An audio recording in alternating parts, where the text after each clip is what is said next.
আসসালামু আলাইকুম। ফলদ বৃক্ষ মেলা, লেখা মোসাম্মদ জুলাসফি সরকার জুই।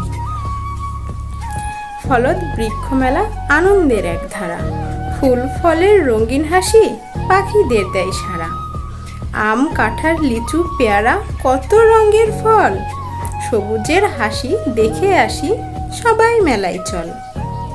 দূর দূরান্তের কৃষক এসে গুণগত মান বলে, নতুন নতুন গাছের চারা সবাই নিতে চলে। জ্ঞান পরামর্শ মেলায় মেলে সবার তরে, কৃষি অফিস বিশেষজ্ঞগণ সবাই আছে ভরে। এই মেলা তো মেলা নয়, অক্সিজেন পাবে খাঁটি। বৃক্ষ মেলায় আসো সবাই, ভালোবাসা নিয়ে আটি। বাগান ভরে সবুজের সমারোহ, ফলদ বৃক্ষ মেলার গল্পে। ছোট্ট গাছে ফল দেখে খুশি হবে এই অল্পে। ফলদ বৃক্ষ মেলা প্রকৃতির এক উপহার, সুস্বাদু ফলের উৎসবে মেলে সুখ হাজারবার। আসসালামু আলাইকুম।